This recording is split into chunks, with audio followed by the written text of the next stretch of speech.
Hello friends, Stephen Bedall here. In this video, we're going to explore some of Cubase's powerful tools for writing chord progressions, including the chord pads and the chord track. Whether you're using a MIDI keyboard or just a mouse, by the end of this video, you'll be building solid chord progressions in minutes. Let's dive right in. So the first thing I'll do here in this session is load up a virtual instrument. Let's choose Hellion Sonic, and maybe we'll use the free lo-fi piano instrument. Now with the lo-fi piano instrument selected, we can show or hide the chord pads by hitting Command or Control if you're on a PC, plus Shift plus C. And these chord pads here can be used for any virtual instrument that you have loaded up in your session. So right now, if I click any of these pads, they will trigger our lo-fi piano instrument. Now, there are quite a few different chord pad presets. Right now, we're looking at the default preset. But if we click on this preset browser button, then we can load up a different preset and there's plenty to choose from. Let's try Autumn Breeze.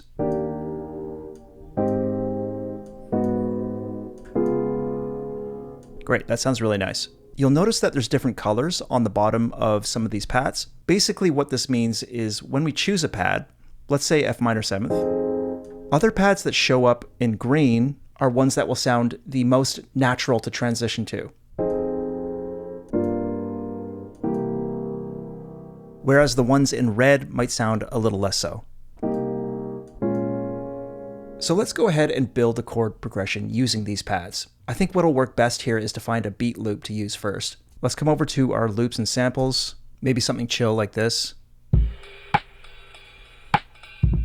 Cool, so let's click and drag that loop into our session. And now that I've got this loop in the session, there's a number of different ways that we can record or even just drag these chord pads into the arrangement. So I can just click this F minor 7th chord pad, for example, and drag it right into the lo-fi piano track. Let's do the same for G minor 7th, and maybe we'll move to A flat major 7th. And as you can see, it instantly converts those chord pads to MIDI.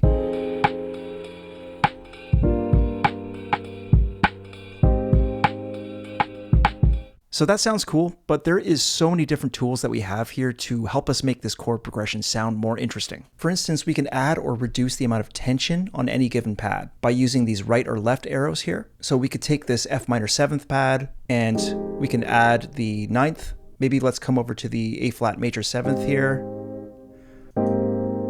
We can add a 9th to that as well. We can also choose different voicings by hitting the up or down arrows.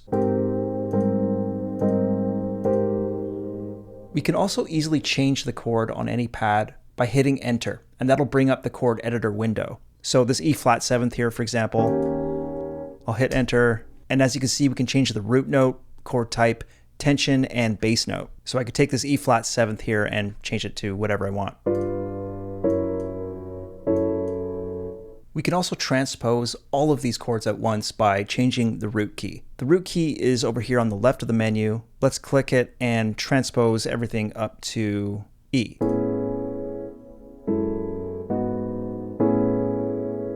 Also important to note is that these blue keys here on our piano roll, below the pads, these are the notes on my MIDI keyboard that these pads are assigned to.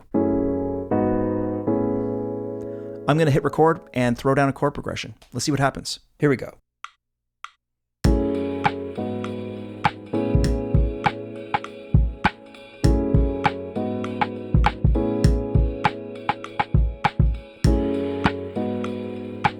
Now I want to show you another incredibly useful tool that we have here in Cubase, and that is the chord track.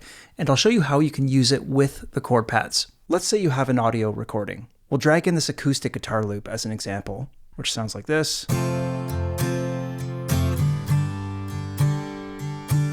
What we can do here is start a new track, and under More Tracks, we'll select Chord Track. And now we can simply drag this audio region into our chord track. And what happens is that Cubase analyzes the audio and outlines the chords being used in this guitar progression. With these chords selected, I can drag them into my lo-fi piano track, and instantly, just like that, I've got a piano accompanying this guitar. So let's pull up our chord pads again. And here's where things get really interesting. What we'll do here is hit this button and select all, and let's delete these chord pads. and I'm going to replace them with the chords of this progression. So let's select all of these, and we can just drag them into the pads. And just like I did before, I can make some adjustments to them. Maybe I'll change this F to an F9, this A minor to an A minor 7th. And if we come over to this player mode menu here, let's click this. Let's change this from plain chords to pattern. And from here, we've got all sorts of really cool presets. This one's called Beautiful Mind. So now if I hit any of these chord pads, it sounds like this. And there's all sorts of different patterns we can use. There's tons of options. Let's hear how this sounds with our acoustic guitar.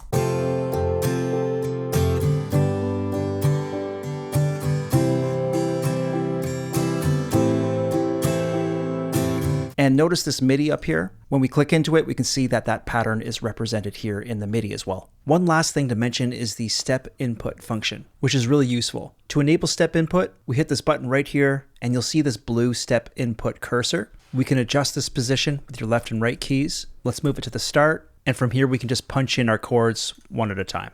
Super easy. On the chord track, you can select the track to audition with this menu. So we'll choose Lo-Fi Piano, make sure that we're record enabled, and you're good to go.